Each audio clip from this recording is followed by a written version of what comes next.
ಇನ್ನು ಬಿಜೆಪಿ ಪಾಳದಲ್ಲಿ ಆಂತರಿಕವಾಗಿ ಏನಾಗ್ತಾ ಇದೆ ಅಂತ ನೋಡ್ತಾ ಹೋದ್ರೆ ಕೇಸರಿ ಮನೆಯಲ್ಲಿ ಬಣ ಬಡಿದಾಟ ತಾರಕಕ್ಕೇರಿದೆ. ವಿಜಯೇಂದ್ರ ಬಣದ ವಿರುದ್ಧ ಶಾಸಕ ಯತ್ನಾಳ್ ಸಮರ ಸಾರಿದ್ದಾರೆ. ವಿಜಯೇಂದ್ರ ದೆಹಲಿ ಭೇಟಿಗೆ ಯತ್ನಾಳ್ ತಿರುಗೇಟ್ ಕೊಡ್ತಾ ಇದ್ದಾರೆ. ವಿಜಯೇಂದ್ರ ಅವರು ಒಳ್ಳೆ ಸುದ್ದಿಯನ್ನು ಹೇಳಲಿ ಅಂತ ಟಿವಿ9 ಜೊತೆ ಮಾತನಾಡಿದ್ರು ಬಿಜೆಪಿ ಶಾಸಕ ಬಸನಗೌಡ ಪಾಟೀಲ್ ಯತ್ನಾಳ್. ನನ್ನ ಜೊತೆ ಅನೇಕ ಜನ ಇದ್ದಾರೆ ಅಂತಿದ್ದಾರೆ ಯತ್ನಾಳ್. ವಕ್ಫ್ ವಿರುದ್ಧ ನಮ್ಮ 2ನೇ ಹಂತದ ಹೋರಾಟ ಆಗುತ್ತೆ, ಬಿಜೆಪಿಯ ನಿಷ್ಠಾವಂತರಿಗೂ ನಾವು ಆಹ್ವಾನ ಮಾಡ್ತೀವಿ ಅಂತ ವಿಜಯೇಂದ್ರ ಬಣದ ವಿರುದ್ಧ ಸಮರ ಸಾರಿದ್ದಾರೆ ಶಾಸಕ ಯತ್ನಾಳ್. ಟಿವಿ9 ಜೊತೆ ಮಾತನಾಡಿದ್ರು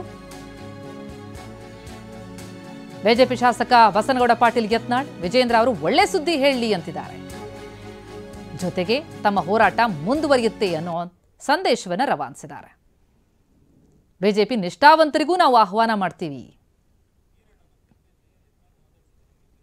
ನಮ್ಮ ಪ್ರತಿನಿಧಿ ಈರಣ್ಣ ಶಾಸಕ ಯತ್ನಾಳ್ ಅವರನ್ನ ಮಾತನಾಡಿಸಿದ್ದಾರೆ. ಬನ್ನಿ ಏನ್ ಹೇಳಿದ್ದಾರೆ ಯತ್ನಾಳ್ ಕೇಳೋಣ. ನಮ್ಮ ಜೊತೆ ಬಿಜೆಪಿಯ ಹಿರಿಯ ಶಾಸಕರಾದಂಥ ಬಸನಗೌಡ ಯತ್ನಾಳ್ ಸರ್ ಇದ್ದಾರೆ. ಸರ್, ಬಿಜೆಪಿಯಿಂದಲೇ ನೀವು ಒಂದ್ ಕಡೆ ಹೋರಾಟ ನಡೆಸಿದಿರಿ, ರಾಜ್ಯಾಧ್ಯಕ್ಷರ ನೇತೃತ್ವದಲ್ಲಿ ಒಂದು ಹೋರಾಟ ನಡೀತಿದೆ. ಇಬ್ರು ಒಗ್ಗಟ್ಟಾಗಿ ಹೋರಾಟ ಮಾಡಿದ್ರೆ ವಕ್ಫ್ ಹೋರಾಟಕ್ಕೆ ಒಂದು ಶಕ್ತಿ ತುಂಬಂತಾಗತ್ತೆ. ಇವಾಗ ಅವರು 2ನೇ ಹಂತದಲ್ಲಿ ಹೋರಾಟ ಶುರು ಮಾಡ್ತಾರೆ, ಅದಕ್ಕೇನು ಹೇಳ್ತೀರಿ ಸರ್? ಮಾಡಲಿಲ್ಲರಿ, ಅದಕ್ಕೇನು ಹೋರಾಟ ಮಾಡಲಿಕ್ಕೇನೆ ಯಾರು ಪರ್ಮಿಷನ್ ಬೇಕಾಗಿಲ್ಲ. ನಾವು ಹೋರಾಟ ಮಾಡ್ತಾ ಇದ್ದೀವಿ. ನಾವು ಮೊದಲು ವಾಲ್ಮೀಕಿ ಹೋರಾಟ ಮಾಡ್ತೀನಿ ಅಂದೀವಿ, ಅದರ ಅನುಮತಿ ಕೊಡಲಿಲ್ಲ. ಈ ವಕಫದ್ದು ಹೋರಾಟ ನಾವು ಪ್ರಾರಂಭ ಮಾಡಿದ್ದೀವಿ.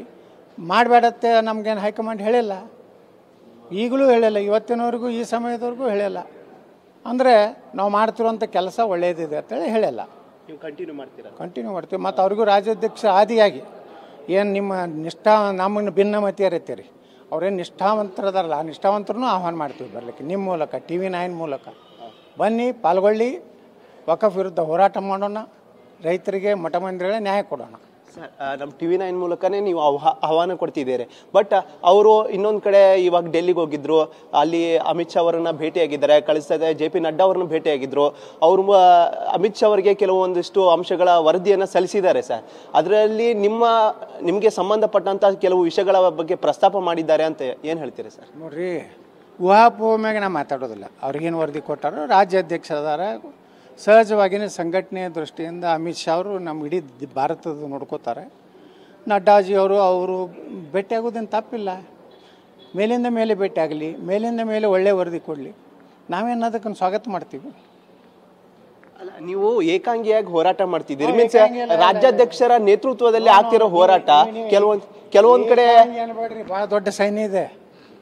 ಇಡೀ ನಿಷ್ಠಾವಂತ ಬಿಜೆಪಿ ನಮ್ಮ ಕಡೆ ಇದೆ. ಯಾರು ಅಡ್ಜಸ್ಟ್ಮೆಂಟ್ ಇಲ್ಲ, ಎಲ್ಲರೂ ನಮ್ಮ ಜೊತೆಗಿದ್ದಾರೆ. ನಮ್ಮದು ನಿಷ್ಠಾವಂತ ಗುಂಪು, ಭಿನ್ನಮತಿ ಅಲ್ಲ. ರಾಜ್ಯಾಧ್ಯಕ್ಷರ ಯಾವ ತರ ಸರ್? ಅವ್ರು ರಾಜ್ಯಾಧ್ಯಕ್ಷರು, ನಾವೇನು ಅವ್ರಿಗೇನು ಹಿಂಗೆ ಅಂತ ಹೇಳೋದಿಲ್ಲ. ನಾವು ನಿಮ್ಮ ಭಿನ್ನಮತಿ ಅಲ್ಲ, ಇಷ್ಟೇ ಹೇಳ್ತೇನೆ. ಇದಿಷ್ಟು ಯತ್ನಾಳ್ ಅವರ ಹೇಳಿದ ಮಾತು. ಕ್ಯಾಮ್ರಾ ಪರ್ಸನ್ ಅಶೋಕ್ ಜೊತೆ ಈರಣ್ಣ ಬಸವ, ಟಿವಿ9 ಬೆಂಗಳೂರು.